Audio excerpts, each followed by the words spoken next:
for ESPN in 1979? Well, there was, and we're going to focus on one sport in particular, basketball, and who better to tell us about the business of sports, none other than our good friend Evan Weiner. In fact, Evan is here to talk about peach baskets, dance halls, and the not-so-stern NBA.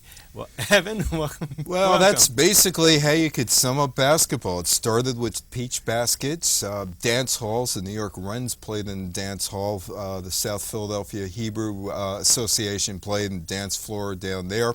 And the NBA was as rickety and shaky as could be until even as late as 1983, when the collective bargaining agreement literally saved the NBA from lopping off 7 teams and going from 23 teams to 16 teams. Yeah. Well, now you have gone into your file cabinets and you've put together a new ebook, and it's on smashwords.com? Yeah, it's on smashwords.com. It also could be bought at the Apple iStore, Apple Bookstore, Kobo, Nook, Barnes & Noble, and Diesel. There's all kinds of stores out there, but that's another show, talking about what's going on in publishing. But let's talk a little bit about, we look at the NBA today and see its global reach, not only playing on this continent, but into Europe, China. Now, there was a time where, let's go back, and you picked the time period. I mean, 42 is paramount in the sense of people are aware that Jackie Robinson broke the color barrier. How about the color barrier in basketball? Well, wherever somebody laid down a court, you could find the game. And Buddy Jennett, who's in the book, talks about playing in Warren, Pennsylvania, and following the moon to the next game because they all were into one car. But Arch Ward, who was instrumental in the baseball All-Star Game and also the All-American Football Conference. The papers in Chicago put together this World Professional Basketball Tournament and invited all these teams. The first winner was the New York Rens, an all-black team, and the Harlem Globetrotters in 1940 won it. 1942, the Toledo team in the National Basketball League hired African-American players.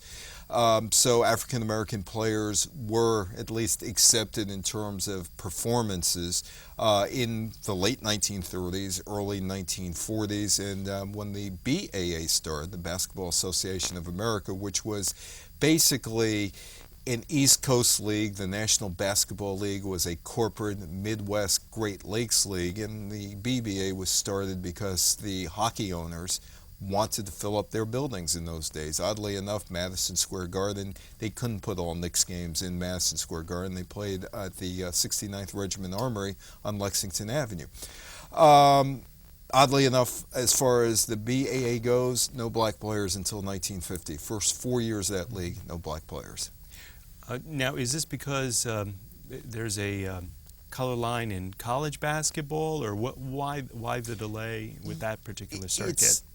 John McClendon, who ended up being George Steinbrenner's coach with the Cleveland Pipers in 1961, and while his team was in first place, George fired him. He was the guy, there's something in the book about that, in 1950, that he brought the first black players to the NBA, bringing them over to Washington for a tryout. It's kind of murky as to why there were no African American, or as it was called in those days, Negro players in the NBA or the BAA between 1946 and 1949, and then the merged NBL and BAA in 1949-50.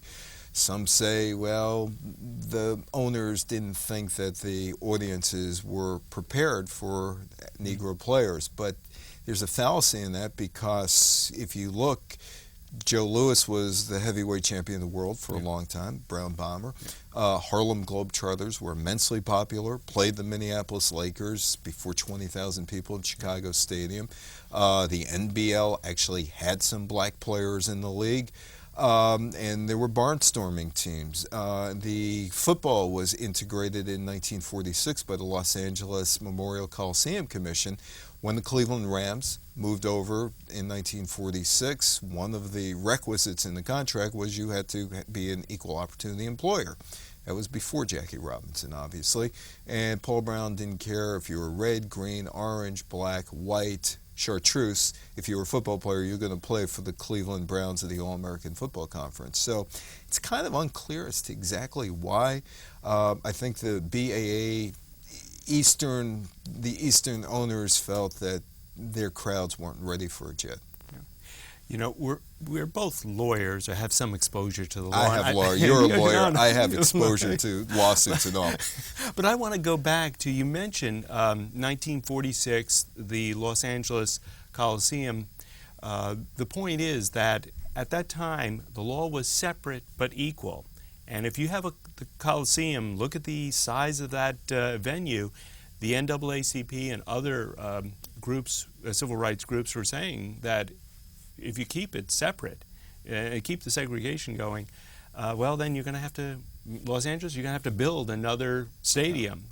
I haven't seen 42 yet. I've just heard people talk about there are some things that are missing, such Jackie Robinson's collision with Hank Greenberg, notably. But I know Wally Triplett. Wally was the first Negro player, as he calls himself. He's still alive. He's in Detroit, who drove Jackie Robinson around in 1947. He wasn't asked for his input in the movie, nor was Ralph Kiner. And Ralph Kiner hit it right on the head. He said, we all fought in World War II. If we're dying on the battlefield, why can't we play baseball together? And I'm not going to go beyond that. And Kiner and, of course, Branch Rickey didn't like one another. And Kiner said Branch Rickey should be credited for hiring Jackie Robinson, but it became economics. Black players were cheaper than white players to pay, as Kiner said. But we're digressing here. But let's go back to basketball. Well, basketball and the commissioner is actually the first commissioner, I believe, is the former mayor of Stanford, Walter Kennedy. Maurice Podoloff. He was in, and then came Walter Kennedy after him in 62, 63. How much influence would you say a fellow by the name of Eddie Gottlieb had as to moving the NBA towards its modern stage? Well, he was. They called him the mogul. He was the guy who put together the schedules. He had the Philadelphia Warriors. He also had the Harlem Globetrotters and the Washington Generals. Red Klotz was put there, but that's not in the book. But Eddie was he was instrumental. So was Ned Irish. The big city owners were Walter Brown, Ned Irish, Eddie, and if Red Auerbach talks about that in the book about how they were all for the league. Of course, Ned Irish also imposed on the league, we are New York, and still imposed on the league, we are New York, up until the late 1960s, wherein he couldn't imagine Portland, Oregon on the marquee at the old Madison Square Garden. But it was a league that in the 1950s was down to about 8 teams. Baltimore folded. They had 8 teams. It was small markets, Fort Wayne, Syracuse, Rochester, some mid-sized markets in St. Louis and Minneapolis, and the big markets in New York, Philadelphia, and in Boston.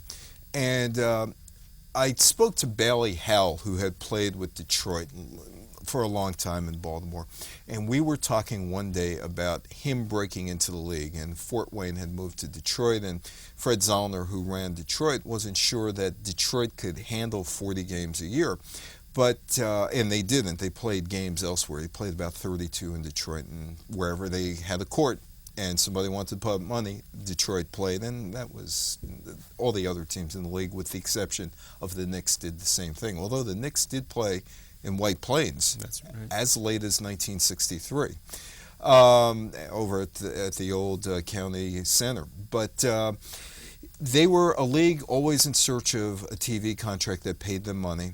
And one of the reasons they got out of Fort Wayne, out of Syracuse eventually, and the small cities, was looking for TV, and also those small cities could not keep up with the Knicks, Celtics, Philadelphia, although Philadelphia ended up in San Francisco, and Syracuse ended up to take that spot in Philadelphia. Now, your book takes us up until 1983 Yes. with the anointment of David Stern, so to speak. Yeah. Now, the impact of Bird and and Magic Johnson. Clearly, that's you've got another book in the works. Yeah, the next book is going to be called The Stern NBA, and David is retiring on February 1, 2014, 30 years after he took over. There was a lot of good stuff that happened to David Stern, and he happened to be in the right place at the right time. David and I are not the best of buddies. David is very smart.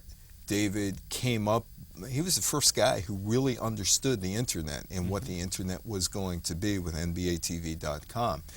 But David also happened to be in the right place at the right time. What did Branch Rickey once say? Good luck is, what's the old saying? Good luck is residue of hard work, or something like that. David came in 1984. He had Bird, he had Magic. That year he got lucky. Ronald Reagan signed the Cable TV Act into law, which eventually would become a big cash cow for the NBA through basic cable, and that'll be in the next book. Also, Michael Jordan was coming. He was in college still, but the 1984 Olympic team, the Bobby Knight team that had Chris Mullin and Jordan and Ewing and Barkley, all those guys, got tremendous exposure on the world stage. It wasn't an NBA sponsored team, but it was pretty close. And all how many Hall of Famers were on that team? So he had a lot of packaging that helped him out enormously. And then he got the '86 Tax Act code reform, which allowed all the buildings of all the new arenas and changed the formula. 92 cents out of every dollar could go to an owner, and 8 cents could go down to pay down the debt. I could give a speech on that, and have in the past. So he had all that going for him. He had Jordan, he had super stations, whether it was Channel 17 out of Atlanta with Ted Turner, or WGN with Chicago, who happened to have Michael Jordan. Everything fell into place. Everything aligned perfectly for him. Maurice Podoloff, Walter Kennedy, they were playing basically with mom and pop store money and shutting down franchise. Baltimore just shut down in the middle of 1953-54. They played 23 games, but if you look at the NBA standings that year, Baltimore doesn't exist. Mm-hmm. But that's the curious thing. In reading your book, going at 1960, the top sport is baseball. It gets knocked out by football in the 70s. But in the 70s now